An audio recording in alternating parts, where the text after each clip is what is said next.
예, 오늘의 증시 브리핑 시작하겠습니다. 일단 시장 키워드 정리해보면 연착륙에 대한 기대감 이런 것들은 이제 시장이 올라갈 수 있는 요인이지만 FMC하고 동시만기 앞두고 있는 거는 조금 경계 요인이 되죠. 그래서 시장이 올라가되 크게 올라가지는 못하는 그런 상황이 됐고 또 지표 올라가면서 이제 환율이 큰 폭으로 올라갔거든요. 근데 환율 올라간 거에 비해서는 증시가 상당히 선전한 그런 모습이었습니다.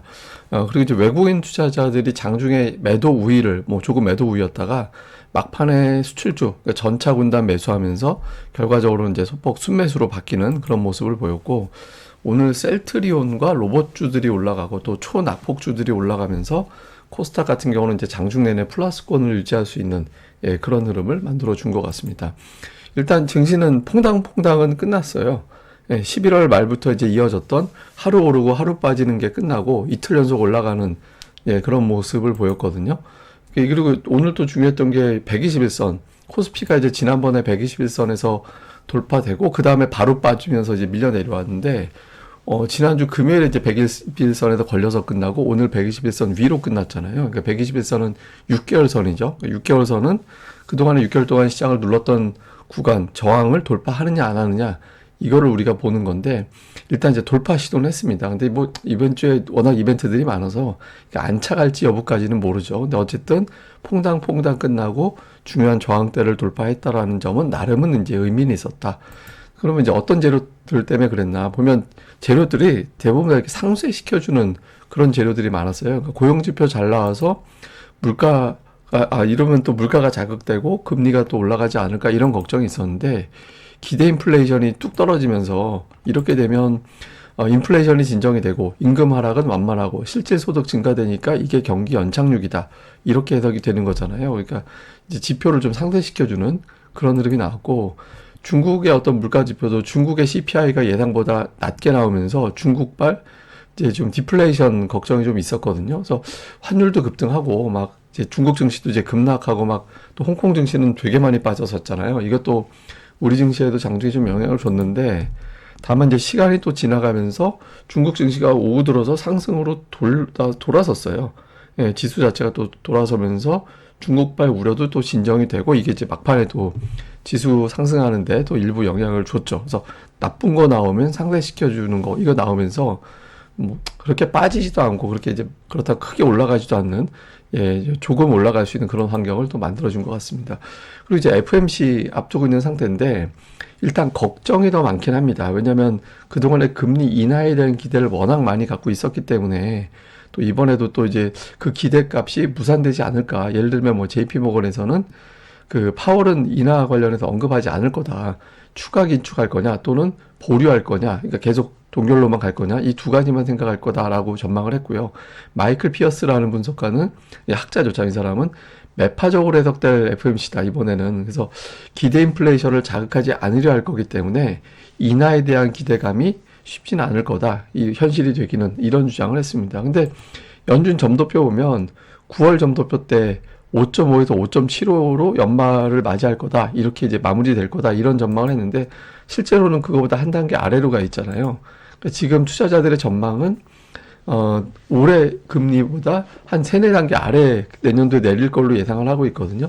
근데 연준은 이제 점도표는 이거보다 위에 찍힐 가능성이 높죠. 근데 이제 투자들은 저렇게 찍혀도 올해도 이미 점도표하고 틀렸으니까 내년도에도 그렇게 되겠지라는 이제 기대를 가지고 있는 거죠. 그래서 이게 파월이 얼마나 단호하게 선을 긋느냐, 어정쩡하게 그면은 내심은 금리 내릴 수도 있겠구나, 이렇게 막 억지 춘향식으로 해석을 할 거고, 만약에 그렇지 않고 정말 단호하게 한다면 좀 시장에 충격을 받을 수도 있죠. 근데 이런 것들이 또 엇갈리다 보니까 이제 크게 올라가기도 그렇고, 그렇다고 이제 빠지기도 애매하고 그런 상황을 또 만들어 줬습니다.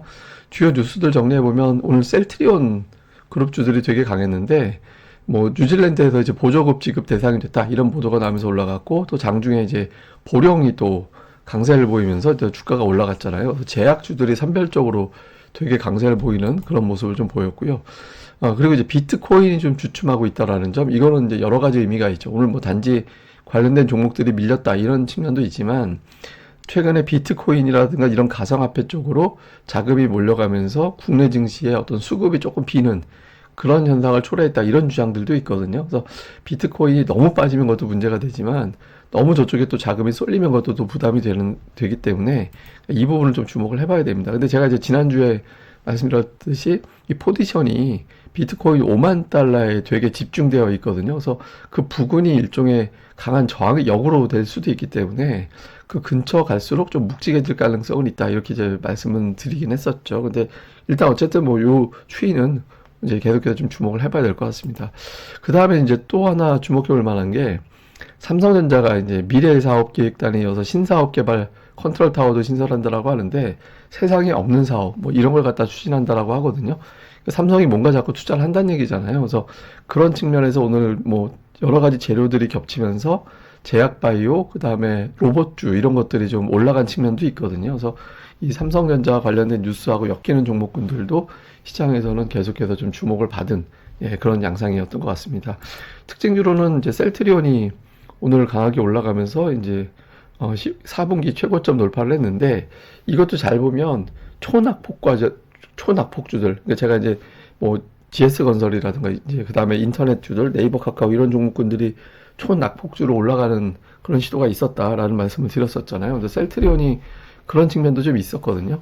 이제 NC소프트도 그래서 올라간 측면이 좀 있었고, 그리고 또 하나가 통신장비. 저는 사실 초낙폭주 말씀을 드릴 때 통신장비 쪽이 되게 낙폭주인데 그런 생각을 속으로 했었거든요. 근데 이제 어쨌든 오늘 또 이런 종목군들이 이제 올라가긴 했고, 근데 이제 뭐 추세가 될지는 알 수는 없죠. 근데 어쨌든 시장에서는 되게 많이 빠진 종목군들을 조금 더 선호하는, 최근 들어서는, 그러니까 이게 이제 얘네들이, 이 종목들이 주도주가 될지는 알 수는 없지만, 가격 부담이 좀 덜한 종목으로 좀 놀다가 이후에 이제 확실한 에이스를 찾아가는 그런 과정이 좀 나오겠죠. 그래서 어쨌든 좀 되게 많이 빠진 종목군들 쪽에서 자금이 좀 왔다 갔다 하는 그런 경향이 좀 있고요.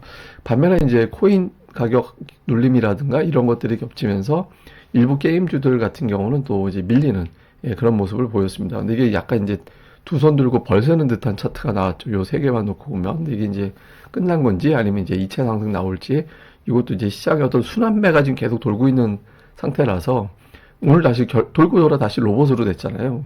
로봇, 하여튼 로봇 2차 전지, 반도체, 제약, 게임주, 엔터 이런 것들이 한 바퀴씩 다 돌고 있거든요. 일단은 계속 순환만 하는 것 같이 보이는데 어느 순간 순환이 멈추면서 거기다 이제 대장이 나오겠죠. 추이 좀 봐야 될 것 같습니다. 수급에서는 외국인 투자자들이 오늘 약간 매수인데 특이한 건 장중 내내 매도였다가 오후 들어서 막 이제 1시 넘어가면서부터 갑자기 전기전자 업종 쪽이 쭉 하고 올라왔어요. 전기전자하고 운수장비가 전 업종에 다 매수가 들어간 게 아니라 업종 2개 정도 매수가 쭉 들어가면서 외국인들이 막판에 이제 순매수로 바뀌었고, 그 다음에 지수 자체도 플러스로 밀어 올리는데 이제 영향을 줬죠. 그리고 이제 종목들별로 세부적으로 보면 외국인들이 오늘 또 삼성전자 1,000억 원 가까이 매수를 했고요. 셀트리온, 로봇주들, 자동차주 이런 것들을 좀 선별적으로 담는 그런 모습을 보였고, 방산이라든가 뭐 이런 종목들을 팔았는데 그 하이닉스는 계속 팔고 삼성전자는 사고 이게 좀 엇갈리고 있거든요. 이게 이제 이번 주 동시만기 때문에 좀 엇갈리게 매매하는 건지 아니면 이제 어떤 변화가 있는 건지는 조금 의미를 둬야 되는지는 이제 이번 주 중반 넘어가 봐야 될 것 같습니다. 그 다음에 기관 투자자들은 셀트리온, 그 다음에 반도체. 근데 이거는 오늘 그 금융투자가 매수로 들어온 날이라 시가총액 상위 종목을 좀 고르게 매수 쪽에 붙이는 날이긴 하거든요. 그래서 이제 매도 쪽이 그럼에도 불구하고 삼성바이오랑 LG에너지 솔루션이 매도 쪽에 가 있는 것 이외에는 대부분 종목들 시가총액 상단은 매수 쪽으로 가다 붙었고요. 코스닥 시장에서는 외국인들이 오늘 셀트리온 헬스케어, 그러니까 셀트리온 그룹 쪽 열심히 샀고, 그 다음에 이제 로봇으로 분류가 되는 종목군들을 샀고, 그 다음에 일부 반도체에 관련된 종목군들을 일부 사고 팔고 종목별로 좀 골라서 엇갈리는 모습을 보였고요. 기관 투자자들도 오늘 보면 에코프로 플러스 셀트리온 이런 쪽에 좀 매수가 들어갔고, 그다음에 역시 로봇주 들어갔고, 반도체는 선별적으로 좀 많이 그동안에 올해 들어서 좀 제법 올랐다, 최근 들어서 좀 선전했다 싶은 종목군들 쪽에 조금 매도가 붙고 그 외 종목군들로 매수하는 그런 경향을 좀 보인 게 특징이었습니다. 자, 좀 요약을 해드리면 결과 뻔한 FMC거든요. 사실 금리 동결할 거 다 알고 매파적으로 할 것도 뻔히 알잖아요. 그래서 이걸 가지고 긴장할 필요가 있나 싶긴 한데, 어쨌든 시장에서는 결과는 그래도 보고 싶어 하니까 방향성보다는 좀 조심스러워하는 그런 흐름이 나타나게 된 거고, 그 다음에 오늘 애플이 지금 시가총액 3조 달러를 계속해서 유지할 수 있을 거냐. 그러니까 3조 달러 돌파하면 빠지고 돌파하면 빠지고 이게 반복됐던 사안이라 애플이 여기서 돌파하게 되면 시총 1위 종목을 끌어올릴 정도의 자금이 들어왔다. 이렇게 투자자들이 해석하게 될 거거든요. 볼 필요가 있고요. 그 다음에 이제 동시만기 주간이잖아요. 그래서 오늘 장 초반까지는, 중반까지는 대형업종 지수는 계속 마이너스권이었어요. 코스피 중소형업종 지수, 코스닥 대중소 다 플러스였는데 대형주는 그랬거든요. 근데 이게 조금 저는 고비라고도 볼 수도 있는 게 외국인들이 선물 매수를 더 할 수 있을까 싶을 정도로 많이 들어와 있는 상태라서 대형주 쪽은 그렇게 썩 유리한 구간은 아니긴 하거든요. 그래서 조금 중소형주 쪽이 조금 더 유리할 가능성은 있어 보이긴 합니다. 근데 어쨌든 그건 또 이제 실제로 수급이 어떻게 돌아가는지 봐야 되니까 이거는 좀 계속 봐야 될 것 같고, 오늘 특징은 통신장비, 로봇, 2차 전지인데 2차 전지는 종목 내에서 엇갈리고 하락한 종목이 더 많긴 했습니다. 근데 이제 지수 올리는데 시가총액 최상위 종목이 이제 플러스 내는 경우가 생겨서 지수 자체를 방어하는 데는 어느 정도 또 역할을 했던 것 같습니다. 그 다음에 이제 오늘의 차트는 이건데, 이게 코스닥이 연말에는 그러니까 마지막 주하고 새해 첫째 주는 올라가는 경향성을 보이거든요. 이게 이제 배당락 딱 끝나고 나서 다시 채우는, 그러니까 주주명부 들어가는 거 피하던 큰 손들이 마지막 주와 첫 주에 매수 들어가면서 상대적으로 올라가는 경우를 더 많이 보여주는 특성이 좀 있긴 하거든요. 그래서 근데 지금 이게 양도세 이슈가 어떻게 될지 몰라가지고, 만약에 양도세가 실제로 상향이 되면 마지막 주까지 가지 않고 그 전에 먼저 움직이는 그런 경향이 나올 수도 있거든요. 근데 일단 이런 걸 감안해 보면 10월 그 다음 주 정도 넘어가면서부터는 코스닥 같은 경우는 좀 똘똘한 종목군들, 억울하게 좀 눌렸다 싶은 종목군들은 좀 노려볼 만은 하죠. 근데 이제 양도세가 어떻게 정리되느냐에 따라서 시장 돌아가는 흐름은 조금 달라질 가능성은 있습니다. 이 부분 뉴스 보면서 좀 시기적으로 좀 조절해 볼 필요는 있다. 이렇게 보시면 되겠습니다.